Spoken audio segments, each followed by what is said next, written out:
आज हम लोग जिस कविता के बारे में बात करने वाले हैं वो भवानी प्रसाद मिश्र जी की रचना है, जिसमें वो उन संबंधों के बारे में बता रहे हैं जिन्हें निभाना बहुत मुश्किल हो जाता है।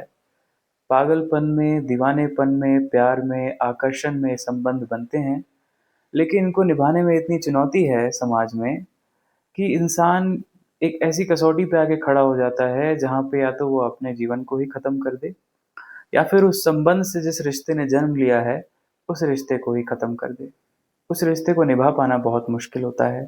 और सिर्फ रिश्ते ही नहीं, सिर्फ संबंध ही नहीं, दो लोगों के बीच में नहीं, ये आपको और आपके सपने के साथ भी हो सकता है कि आपने कोई ऐसा सपना देखा है अपने जीवन में, आप कुछ चाहते हो, कुछ पाना चाहते हो, लेकिन अचानक एक दिन आपको एहसास होता है कि वो अब सिर्फ सपना ही रह गया, अब वो आप उसको पूरा नहीं कर सकते।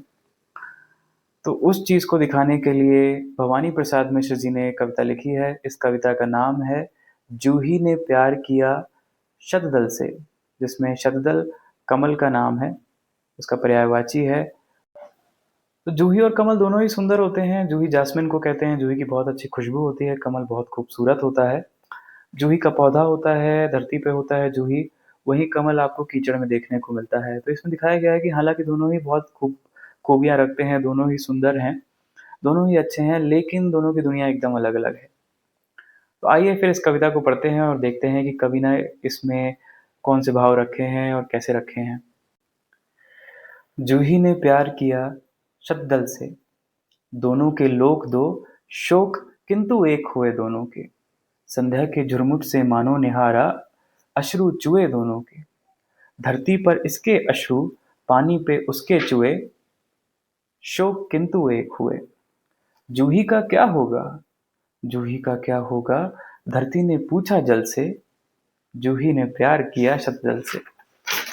पर प्रश्नों के उत्तर कहीं मिलते हैं, केवल हवा का एक झोंका आया, मुरझाया गाया किसी पानी के पंछी ने, ऐसा नहीं होगा कल फिर से, जूही ने प्यार किया शतदल से।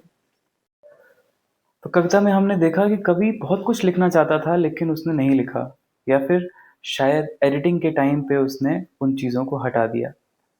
कई ऐसी लाइनें थीं जो कविता में ऐसा लगा कि जिनको हटाया गया हो सकता है कि कविता जिसके ऊपर लिखी गई हो वो कवि के खुद के जीवन का कोई प्रसंग रहा हो, या फिर किसी बहुत खास किसी व्यक्ति के जीवन का प्रसंग रहा हो जो उनके बहुत नज़दीकी हो, बहुत पास में हो, और लिखते लिखते उनको लगा हो कि नहीं, ये चीज़ मैं दुनिया को नहीं बता सकता, ये सिर्फ मुझे अपने तक रखना है, और शायद इसीलिए उन्होंने उन लाइनों को हटा दिया होगा। तभी इस कविता को कई बार पढ़ने के बाद ही आप इसकी लय में आते हैं, अन्यथा अगर आप इसको पहली बार पढ़ेंगे तो आपको अचानक से लगेगा कि कहीं कुछ गायब तो नहीं। इसमें एक चीज़ और है, इसमें जूही के बारे में तो धरती पूछती है जल से कि जूही का क्या होगा, लेकिन शतदल के बारे में कोई नहीं पूछता। क्यों? क्योंकि वो कीचड़ में उगता है इसलिए? या फिर जूही यहाँ पे लड़की को दिखाया गया है, शतदल लड़के को दिखाया गया है और लड़के के बारे में कोई नहीं पूछता है? तो कुछ भी हो सकता है, ये आप लोग कमेंट करके बता सकते हैं कि धरती ने शतदल के बारे में क्यों नहीं पूछा, या फिर जल ने शतदल के बारे में क्यों नहीं पूछा कुछ। सबने जूही के ही बारे में पूछा, शतदल का ख्याल किसी को नहीं आया। कमल तो बहुत खूबसूरत होता है, फिर क्यों नहीं। तो इस कविता में ये भी दिखाया गया है कि परिस्थितियों के कारण अगर आप ज़्यादा खूबसूरत हैं या ज़्यादा सामर्थ्यवान हैं, तब भी हो सकता है कि वो चीज़ आपको ना मिले। कि कमल जूही से ज़्यादा खूबसूरत है, ये हम सब लोग जानते हैं, लेकिन उसका जूही के साथ मिलन नहीं हो सकता। उसी प्रकार से आपके भी कई ऐसे सपने होते हैं जहाँ पे आपको मालूम है, आपको पता है कि आपकी प्रतिभा है, आपको वो चीज़ मिल जाए, लेकिन वो नहीं मिलती है और आपको संतोष करना पड़ता है। तो इस कविता की लास्ट में ये भी लिखा है कि ऐसा नहीं होगा कल से, जूही ने प्यार किया शतदल से।